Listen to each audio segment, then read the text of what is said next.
میقات، اب یہ میقات کیا ہوتی ہے اور کہاں ہے؟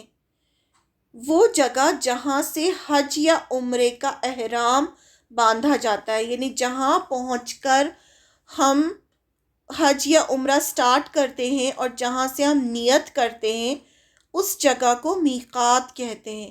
ہم نے دل میں ارادہ کر لیا، اب ہم سپوز ہم پلین سے پہنچ گئے، یا تو اگر ہم پلین سے جاتے ہیں تو میقات کے اوپر سے گزرتے ہیں ہم، تو جہاں آپ کو بتا دیا جاتا ہے کہ میقات پہ سے گزر رہے ہیں آپ نیت کر لیں، تو پھر کیا ہوتا ہے، لوگ جو ہوتے ہیں وہ پھر گھر سے ہی اپنا احرام باندھ کے، جو اسپیشل ڈریس ہے احرام کی، وہ پہن کر اچھے سے نہا دھو کر جاتے ہیں، اور پھر جب وہ میقات پہ سے گزرتے ہیں تو وہاں وہ نیت کر لیتے ہیں۔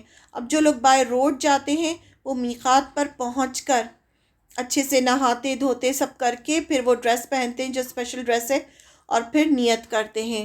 تو یہ میقات وہ جگہ ہے۔ حج بھی اور عمرہ بھی، اگر آپ عمرہ کرنے جا رہے ہیں تو بھی آپ کو میقات پہ جا کے نیت کرنی ہوگی اور پھر آگے بڑھنا ہوگا۔ اسی طرح سے حج کا بھی ایسا ہی ہوتا ہے، لیکن جو باہر سے آتے ہیں دوسری کنٹریز سے، پھر وہ پلین میں کر سکتے ہیں نیت۔ پوری دنیا سے آنے والوں کے لیے میقات یہ ہے۔ اب میقات جو ہے الگ الگ جہاں جہاں سے لوگ آتے ہیں ان کے لیے الگ الگ میقات ہے۔ ذوالحلیفہ یا بیر علی، مدینے سے آنے والے یہاں سے احرام باندھتے ہیں۔ آپ صلی اللہ علیہ وسلم نے یہاں سے احرام باندھا تھا۔ یہ جو جگہ تھی ذوالحلیفہ یا بیر علی بھی کہتے ہیں اس کو، یہاں سے جو مدینے سے آ رہے ہوتے ہیں حج کرنے وہ یہاں پر احرام باندھتے ہیں۔ آپ نے بھی یہیں سے باندھا تھا۔ پھر یلملم یا سعدیہ، یہ یمن، انڈیا، پاکستان، بنگلہ دیش سے آتے ہیں۔ جو بھی یمن، انڈیا، پاکستان، بنگلہ دیش سے آتے ہیں وہ یہاں ان کی میقات یہ ہے، یلملم یا سعدیہ۔ پھر ہے جوفا، جو ایجپٹ سیریا سے آتے ہیں ان کا جو میقات ہے، ان کی جو جگہ ہے وہ جوفا ہے۔ پھر سیل کبیر، نجد یعنی سینٹرل پروونس، سعودی پروونس، طائف، دمام، ریاض، یہاں سے جو لوگ آتے ہیں وہ یہاں میقات، ان کی میقات سیل کبیر ہے۔ پھر ذات عرق، عراق والوں کے لیے یہ میقات ہے، جگہ ہے، مطلب چاروں دنیا میں چاروں طرف سے آتے ہیں جو لوگ، ان کے لیے اس طرح سے میقات بنا دی گئی ہے کہ یہاں پر آنا ہے، آپ کو یہاں رکنا ہے، پھر یہاں سے نیت کرنا ہے تو آپ کا یہ شروع ہو جائے گا حج اور عمرے کا سفر۔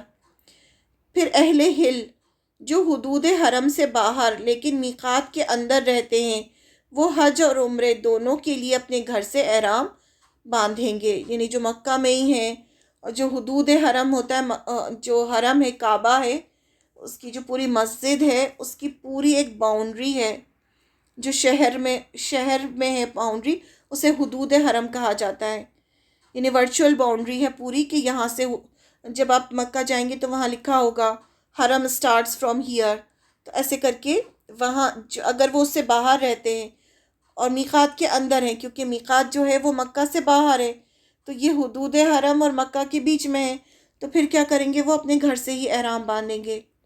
اہل حرم، اب جو مکہ میں حدود حرم کے اندر رہنے والے لوگ ہیں، حدود حرم کے بھی اندر رہتے ہیں، وہ اگر عمرہ کریں گے تو مسجد عائشہ، جسے مسجد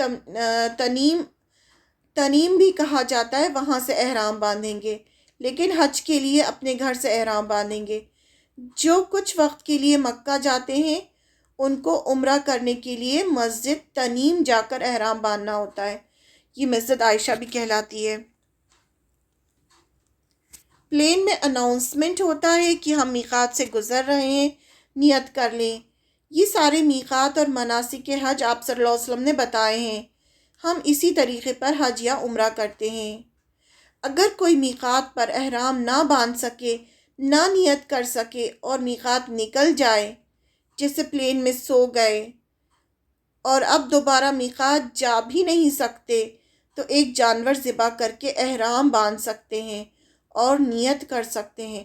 یہ جو چیز ہے نا بہت ہی مطلب اگر آپ سے ایک غلطی ہو جاتی ہے نا تو اس کا فائن ہوتا ہے، آپ کو ایک جانور ذبح کرنا ہوتا ہے، تو اس وجہ سے جو احرام جب انسان باندھ لیتا ہے تو وہ اس میں ایک سمجھی ایک پابندی لگ جاتی ہے، پھر اس کے اندر اس کے ساتھ پھر اس کو ہر ایک ایک اسٹیپ پہ بہت دھیان رکھنا پڑتا ہے۔ ایک بھی غلطی ہوتی ہے تو آپ کو بکرا ذبح کرنا ہوگا، تو اب کسی کا وہ ہو گیا، مس ہو گیا، تو پھر اور دوبارہ میقات جا بھی نہیں سکتا، تو پھر اس کو ایک بکرا ذبح کرنا ہوگا اور احرام باندھنا ہوگا، یعنی نیت کرنی ہوگی۔ عمرہ پورے سال کیا جا سکتا ہے، لیکن حج کے لیے شوال، ذی القعدہ، ذی الحجہ میں ہی سفر کرنا ہوگا۔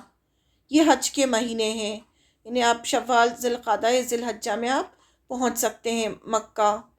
یہ جو حج کے مہینے کہلاتے ہیں، دور دور سے قبیلے آتے تھے تو وہ ان مہینوں میں آتے تھے، عید کے بعد شوال، ذی القعدہ، ذی الحجہ میں آ کر اکٹھا ہوتے تھے، جن کو حج کے مہینے کہا جاتا تھا۔ اللہ تعالیٰ نے بتائے ہیں، اور یہ حج کے مہینے اللہ کے بتائے ہوئے ہیں، جبکہ عمرہ جو ہے وہ پورے سال میں کبھی بھی ہو جاتا ہے، لیکن جو حج ہوتا ہے وہ ذی الحجہ میں ہی ہوتا ہے۔ ذی الحجہ میں ہوتا ہے تو اس کو ذی الحجہ تک آنے کے لیے بہت دور دور سے لوگ آتے تھے، قافلے آتے تھے، تو وہ شوال سے چلنا شروع کرتے تھے تو وہ ذی القعدہ یا ذی الحجہ تک مکہ پہنچ جاتے تھے۔ اب احرام کیا ہوتا ہے؟ احرام، ابھی ہم نے میقات کے بارے میں پڑھا، اب ہم احرام کے بارے میں پڑھیں گے۔